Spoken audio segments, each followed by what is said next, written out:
Imagine if you had a snapshot of a point in time, of a place, thing or idea, or even an event that was occurring, or even in the creation of life itself. Now imagine that that snapshot that you took could tell us everything that we needed to know about whatever it is, even if it were as simple as the answer to a question. There are many different kinds of astrology, but for today, we're going to be covering an issue that was never addressed when I started this channel. That being how to actually visually read the charts that I keep throwing up on the screen. This is a chart, and in the context of today, it is a birth chart or natal chart. Typically, you can get these from all kinds of different sites, and I prefer to have people send me charts from AstroSeek, but if I'm drawing up a chart that I feel like getting some additional details on, I'll use a program called Planet Dance to draw it for me. It looks like complete ass by default, but as you can see, it can look pretty good if you customize it. A birth chart is a snapshot of the sky the moment that somebody drew their first breath, so it contains information regarding all kinds of things regarding their life and what will become of it. Some people like to just do readings on the attributes of a person that they're reading for, but there's a lot more than just that can be garnered from a birth chart. First off, whenever you're reading the chart, you'll want to find the ascendant. You can typically find that to the left of the chart, generally around here, with some characters like ASC to show you where it is. If you're presented with a chart and you can't find this, even though you have a general understanding of where it should be, it's either because it doesn't have a time or it's because the chart maker was trash. Again, look at AstroSeek here. Look how everything is just visible, clear, and you don't have any invasive thoughts while looking at it. This thick line here shows us where the ascendant is. Very clear, very nice. These lines attached to the zodiac symbols show us the length of the sign. Even if this chart didn't tell me the degree and sign that a planet is in, which it does because it is immaculate, I could figure it out because they have the common courtesy to point out which parts of the sign are most important for figuring it out. But I digress. Now, I use whole sign houses, which means that every sign is its own house.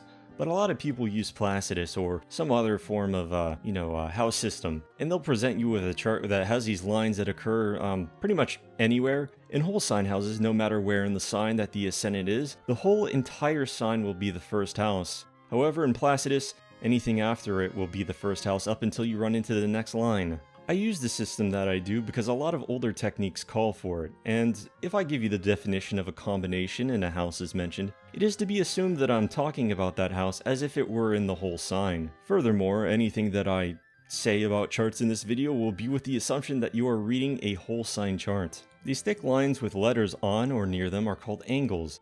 The houses that are generally associated with them, such as the 4th or 10th, are also called angles, or angular houses at times, but the angles themselves hold a lot of power, and when a planet is there on an angle, it is not only bolstered by it, but it describes the angle itself. There are 4 angles, those being the ascendant, the IC, the descendant, and the midheaven. They exist on an axis, so, for instance, the point opposite of where the sky ascends is where it descends, hence the descendant. Likewise, the midheaven is on the highest point, so the IC is so hidden and unseen that it hasn't been given a name that's as easy to say as the midheaven is. So people just call it the IC instead of Imam Kolai, which basically means bottom of the heaven or bottom of the sky. The ascendant is the point at which you took your first breath. It's when you first came into being.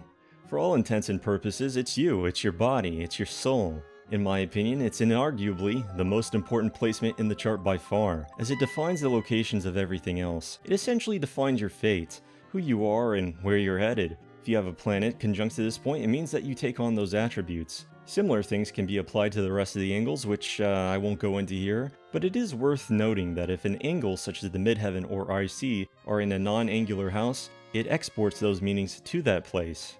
There are 12 houses and 12 signs. And from the ascendant we project the houses counterclockwise, because the ascendant itself is a projection of something that is continuously moving clockwise from the perspective of this chart, that being the sky. As I said before, each sign is a house in this system, and there are some benefits in the immediate readability, but if anyone ever tells you that the whole sign house system is easier, they're wrong, but they are right that the base chart is easier on the eyes. No matter what sign the ascendant is in, the 5th and 9th house will always be of the same element as the ascendant. And the angular houses will always be of the same modality. You'll eventually get to a point where if the ascendant is Cancer, you'll just know that the 5th house is Scorpio and that the 9th is Pisces. The 4th is Libra, the 7th is Capricorn, and the 10th is Aries based off of memory alone. And it also assists in figuring out where everything else is. This is because every element has 3 signs, one for each modality. And every modality has 4 signs, one for each element. If you ever feel lost at any point, familiarity will come with time. Don't sweat it. There are a bunch of symbols attached to, like these spaces that belong to a sign in a chart.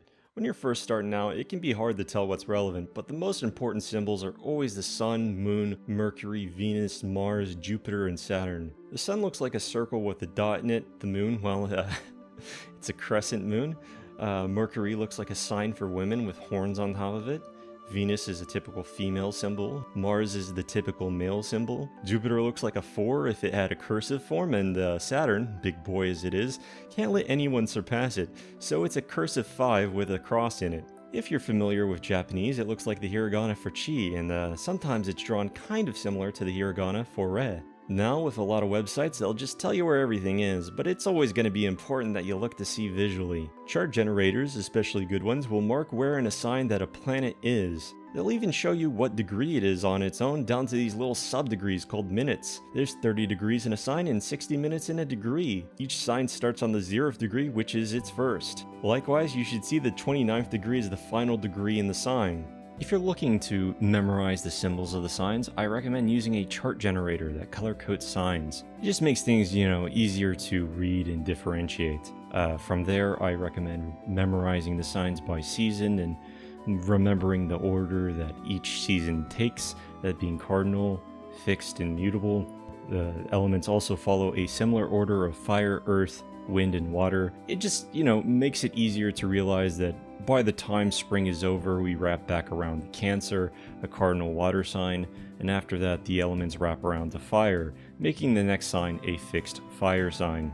The symbols themselves, a lot of them are also easy to remember, but some of them are, more annoying to draw and memorize than others, so let's look at these symbols real quick. First, starting with spring, we have Aries the ram, and the symbol is self-explanatory, clear and straightforward, much like the sign. Taurus the bull, it just looks like the top of Mercury, a circle with horns on top, much like a bull. Gemini the twins, it looks like 2 pillars holding up a temple, representing the nature of Castor and Pollux, 2 yet 1. For summer, we have Cancer the crab. This symbol is meant to be 2 breasts. Some people say that it looks like crab's claws, or you could also see it as the cyclical nature of the moon, or a sideways 69. Leo the lion, this is like the pom-pom of a lion's tail. Virgo the virgin, you'd have to have never seen a woman before in your life to look at this and think, yeah, this is a woman harvesting wheat. But it actually works out for us here, because if you think about Virgo and you think about its symbol, you think about how it looks like an M. And then you take that M and you think, M, maiden, M. And then you think about the little thing on the side and think, that's the wheat. Well, there you go, that's Virgo, the maiden with the wheat. For fall, we have Libra, the scales upheld by the maiden in Virgo. Scorpio, the scorpion. If you saw Virgo's symbol as a woman, this is them brandishing their stinger, reactive and waiting for the moment to strike. Sagittarius, the centaur, this one is supposed to be a bow and arrow. It's just an arrow with a line through it, so yeah, very easy to remember. For winter, we have Capricorn the sea goat, which kind of looks like Aries but with curling horns, like a goat has. This one has a bunch of different symbols to represent it, though. Sometimes it's like a Z where the bottom line circles back around like a goat's horn. Next is Aquarius the water bringer. It simultaneously looks like both water and wind, just like a current of air or water, kind of funny in that way because, it's an air sign representing water. And lastly, we have Pisces the fish. Now, logically, you would think at this point, seeing all the other symbols that Cancer symbol fits Pisces a lot better. It looks kind of like 2 tadpoles or something like that, especially since, it's a mutable sign, also known as, like a double sign. But this symbol just kind of looks like a fin. Supposedly, it's supposed to be 2 fish bound together, but, I don't know, man. I just don't know. Don't worry if you struggle to memorize all the symbols at once. It'll come to you with time. Just keep practicing. And, don't hesitate to look things up. It's going to be very hard to look up what is this symbol for Aries and get it wrong, The only time where it's really going to be a problem is probably like Capricorn. But, you'll get there. And now, with all of that out of the way, I like to just take a moment to look at a chart, you know, like as the last thing that we do with this video, just so that I can show you how absolutely imperative it is that there is visual clarity in a chart. I will be cheating a little bit, however, so, you know, I won't be using a normal natal chart, but we will be reading it as if it were one. We're not going to look at all the other stuff. We just kind of like want the extra clutter is all. This is a transit chart, which is typically harder to see, as is evident by the decision to not show the symbol of the sign that is involved. You will notice that there is an abnormal amount of planets in Aries, and that Mercury, is so close to what's happening there that if this was another website, you wouldn't be able to tell that it's on the 29th degree of Pisces. There's also the issue of Saturn and the Sun, where Saturn's symbol actually merges with the Sun's because the things here just can't fit, because Mercury is so close that it makes drawing the symbols difficult.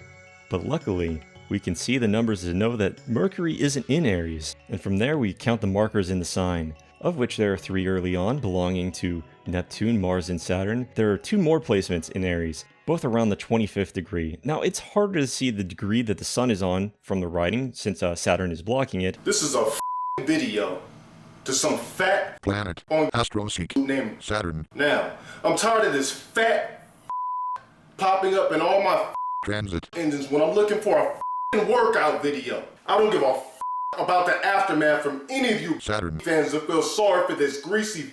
But the way that these markers works tells me that the Sun comes before Chiron, this circle with a K on top. And it's just on the top of the 25th degree, meaning that it's almost exactly 25 degrees into Aries. With all of that, we know that a lot of the placements here are in the 8th house.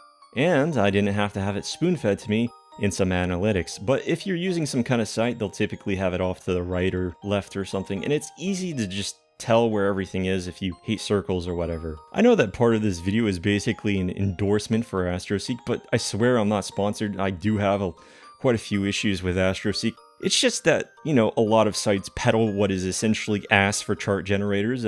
Many of them aren't even intended to be read, since it's just a chart from a service that wants to, swindle you for money. This is basically all I need to say on how to understand where everything is on a chart. You know, it's a much more simple video, so I'm sorry if that's disappointing. If you're curious about the next hacks video, it's been in the works for some time. I work on it from time to time, but it just keeps growing in scale. Yeah, you can see a little bit of that in this video, as I wound up making a mascot character for the channel, or an avatar of sorts. Anyways, there's that on the horizon, as well as an actual chart reading to help you guys understand what is actually detectable in astrology, some of its uses, the process, and, you know, how all of these things come together. If you like my content, please leave a like, subscribe, send this video to other people who might be interested, and show up at their house and hold them hostage until they can recite all 60 terms forward and back, as well as recite what each one does. And it's going to be a while till I make a video on all of that, so you're going to be holding them for quite some time. Oh, and you can also support me on Ko-fi if you feel like it. I also do chart reads. I do them for free. You know, I think it's pretty good practice for me, and again, it's free.